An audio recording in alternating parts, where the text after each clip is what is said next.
Isn't it funny? It was Halloween night, and all the engines had gathered at Titmuth Sheds for their annual tradition of sharing ghost stories.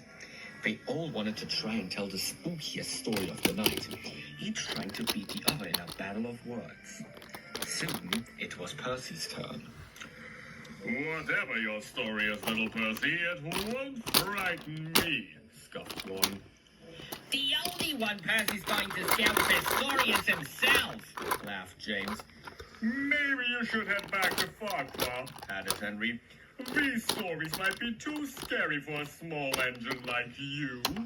That's enough, Said Edward firmly, and looked kindly at Percy. Go on, Percy. Tell your story. Percy glared coldly at the big engines. Then began his tale. As you all know, I was built in a workshop on the mainland along with several other tank engines. One day, an unfamiliar purple engine rolled into the workshop, and the manager climbed out of his cab. Everyone, this is Charlie. He's going to be a permanent shunter here. I hope you all will make him feel welcome. Oh, yes, sir, we all replied, and the manager walked away. Howdy, fellas, said Charlie. You all want to hear a joke? Before we could say anything, Charlie began his joke. What is a snowman's favorite food? Icebergers! Charlie laughed and laughed at his joke, but we were all puzzled. Isn't it funny? Said Charlie, still giggling to himself. What's a snowman? Asked one of the engines. I've never heard of an iceberger before, Added another. You call yourself a comedian? Said a third. Maybe get some better material first. But Charlie just kept laughing. Whenever Charlie shunted trucks in the yard, he would practice his routine with them. Although the trucks enjoyed Charlie's jokes more than we did, the other engines would always find a way to sneak in their biting criticism. Isn't it funny? Charlie would always say. That joke was even worse than the last. Maybe try a different approach, like stepping. That was the least funny thing I've ever heard. But Charlie didn't care and would just keep laughing at his jokes for minutes on end. Sometimes Charlie would even laugh so hard he forget to pay attention to his work. One time, he was off the rails, and another time he almost derailed on a set of points. But still, Charlie just kept on laughing. Sadly, his positive mood was about to come to an end. One day, Charlie was tasked with taking a special goods train to a station down the line. As he was preparing to leave, he looked over at us in the workshop. Hey, fellas, what do you call an engine who's hit rock bottom? A train wreck!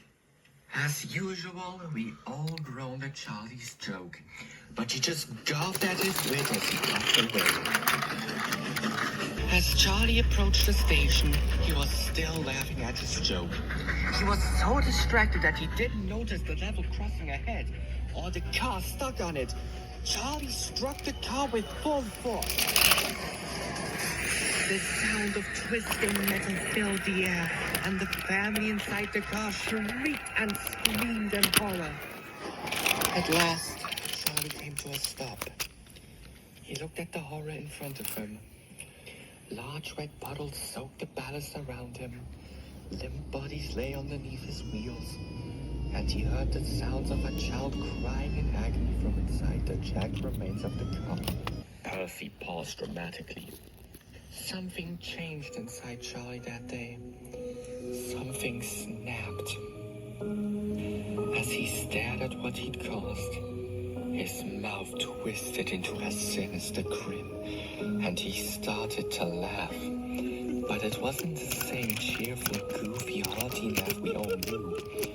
It was a soft, almost sinister laugh. It was filled with pain, and sometimes it almost sounded as if he was crying.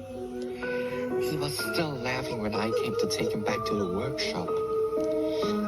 You're right, Charlie? I asked. Charlie didn't say anything at first. He just kept laughing. Isn't it funny? He suddenly asked. What is? I asked nervously. That family in the car was just coming back from the hospital with their new baby. I was horrified by this. What's so funny about that? I demanded. This was supposed to be the happiest day of their lives. Giggled Charlie maniacally. But now, they're all dead. Isn't it funny? I chose to say nothing more as I dragged Charlie home. He laughed all the way back to the workshop, where the manager was waiting. What do you have to say for yourself? He demanded crossly. Charlie tried to hold back his laughter. Those people were cut up like sausages when they slipped under my wheels. Sausages! Isn't it funny? The manager's stern expression turned to one of fear as he watched Charlie cackle hysterically while blood dripped from his wheels. I was ordered to shunt Charlie into a siding out of the way until the manager decided what to do with him. But even across the yard, we could all still hear Charlie's laughter. His jokes became much more grim, and the trucks no longer enjoyed Charlie's company. Hey, you trucks. What's the difference between you and a pile of firewood? You're much more fun to listen to when you're set ablaze.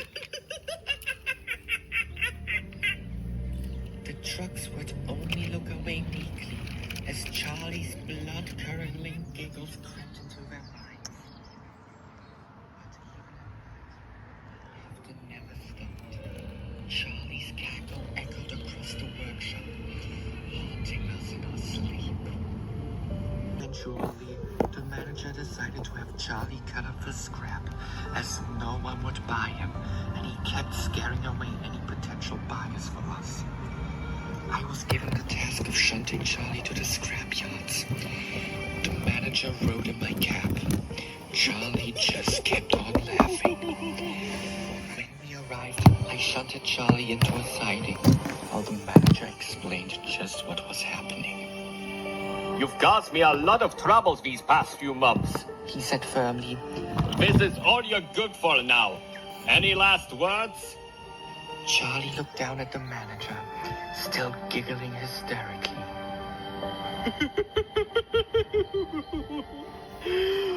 Would you like to hear a killer joke? He asked. What do you call an engine who's hit rock bottom? A train wreck! Charlie laughed quietly before grinning at the manager. Isn't it funny? He muttered. What is? Asked the manager. Just how much pain a harmless little joke can bring. Charlie whispered, his smile wider than ever. The manager said nothing and walked back into my cab as the cutters began their work. I'll never forget Charlie's demented laughter as the torches cut into his body. It's a sound that still haunts my dreams. His laughter seemed to grow louder and louder the further away I went from the scrapyard. But when I arrived back at the workshop, it stopped. The silence was almost unreal. But sometimes late at night, Charlie's laughter echoes across the line, from the workshop to the crossing and to the scrapyard. Some say he's still looking for someone to laugh at his jokes. I think he's looking for a punchline. Make sure it other engines were as still as ice. They stared at Percy, unaware that the little engine could tell such a horrifying story. Gordon, Henry, and James were all at a loss for words, so Edward spoke up. Well, Percy, that was certainly the scariest story I've heard in a long time. How did you come up with something like that? Percy looked morosely at the old engine. I didn't make it up, Edward, he said quietly. Charlie's still out there. Edward fell silent as Percy headed up the home, hopeful that his mind would never have to be haunted